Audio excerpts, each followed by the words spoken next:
মুহূর্তে চাঞ্চল্যকর ছবি আপনাদের সামনে দেখাবো। ইতিমধ্যে ফের বালি মাফিয়াদের দৌরাত্ম্য এবং সেখানে আক্রান্ত অভিযান চালাতে গিয়ে আক্রান্ত বিএলআরও খুদ, সরকারি আধিকারিক বিএলআরও খুদ আক্রান্ত। আর এই সমস্ত বিষয় নিয়ে আমরা আপডেট নেব। আমাদের প্রতিনিধি ফোন কলে জুড়ে রয়েছে বিক্রম। করণদিঘির বিএলআরও একেবারে নাগর নদী এলাকায় সেখানে যায় অভিযান চালাতে এবং সেখানে গিয়ে বালি মাফিয়াদের হাতে আক্রান্ত বিএলআরও।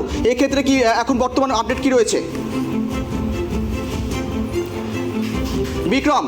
ইতিমধ্যে বালি মাফিয়াদের দৌরাত্ম্য বেড়ে চলেছে। বিএলআরও অর্থাৎ বলা যেতে পারে সরকারি আধিকারিক, একজন ভূমি ও ভূমি রাজস্ব দপ্তরের আধিকারিক আক্রান্ত হতে হলো এখানে। সেক্ষেত্রে বিএলআরও আধিকারিক কিন্তু একেবারে আক্রান্ত, যেটা দেখা যাচ্ছে ইতিমধ্যেই নাগর নদী সংলগ্ন এলাকায় কিন্তু একেবারে অভিযান চালাতে গিয়ে আক্রান্ত। এই মুহূর্তে বিস্তারিত কি রয়েছে? দেখো গৌরব, আজ কিন্তু বিএলআরও একটি খবর পায় যে নাগর নদী থেকে বালি চুরি হচ্ছে এবং তারপরেই কিন্তু বিএলআরও ওখানে অভিযান চালাতে যায় এবং অভিযান চালানোর পরে যখন ওখানে কিছু পায়নি তখন ফিরে আসার সময় কিন্তু রাস্তায় একটি ট্রাক্টর দেখতে পায় এবং তাকে থামিয়ে জিজ্ঞাসাবাদ করে এবং যখনকার তার কাছ থেকে কাগজপত্র চাওয়া হয় তখন কিন্তু কাগজপত্র দেখাতে পারেনি ওই ট্রাক্টর চালক এবং তারপরে বলা হয় যে মালিকের কাছে কাগজপত্র আছে, মালিক খুঁজে আসবে এবং তারপরেই কিন্তু কিছু দুষ্কৃতী আসে এবং বিএলআরওর গাড়ি ভাঙচুর করে এবং বিএলআরকে সুদ্ধা এবং কিন্তু দুজন আরো আধিকারিক ছিল এবং তাদেরকেও মারধর করে।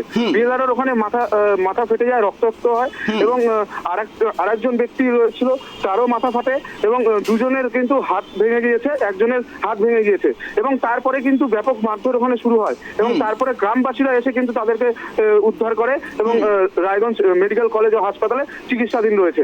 একটাই কথা, যেখানে বিএলআরও গিয়ে আক্রান্ত হতে হচ্ছে একজন সরকারি কর্মচারীকে, তখন নিরাপত্তা নিয়ে কিন্তু একটা প্রশ্ন উঠছে এবং তারপরে কিন্তু করণদিঘি থানার পুলিশকে খবর দেওয়া হয় এবং করণদিঘি থানার বিশাল পুলিশ বাহিনী ঘটনাস্থলে রয়েছে। কারা কারা জড়িত আছে এই ঘটনায় তাদেরকে কিন্তু ইতিমধ্যেই চিহ্নিত করে তাদেরকে আটক করা হবে বলে জানিয়েছে প্রশাসন থেকে এবং পাশাপাশি এলাকার লোকজনও কিন্তু আতঙ্কে রয়েছে, কারণ এলাকার লোকজনই কিন্তু বিএলআরওকে খবর দেয় এবং প্রশাসনকে খবর দিয়েছিল। সেই ক্ষেত্রে এলাকার লোকজনও কিন্তু আতঙ্কে রয়েছে যে তাদের উপরেও হয়তো আক্রমণ হতে পারে। গৌরব, একেবারে এই মুহূর্তে সেই বালি মাফিয়াদের যদি চিহ্নিত করা যায়নি, তবু সেখানে কি কোনোভাবে কি সেখানে কোনো রকম বালি মাফিয়াদের চিহ্নিত করে তাদেরকে কি আটক করার প্রসেস চলছে বা প্রক্রিয়া চলছে?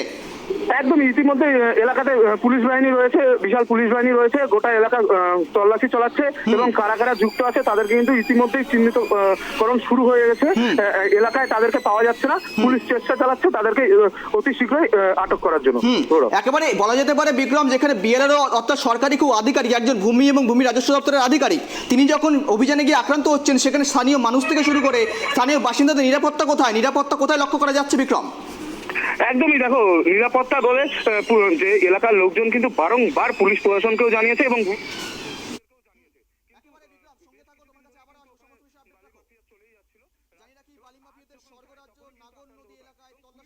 আক্রান্ত করণদিঘির বিএলআরও, খোয়াসপুর আক্রান্ত হয়ে রক্তাক্ত এবং জখম বিএলআরও সহ আরও 3 জন।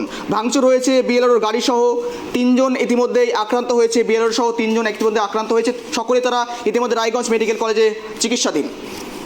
মানে আমরা গিয়েছিলাম বালি রেড করতে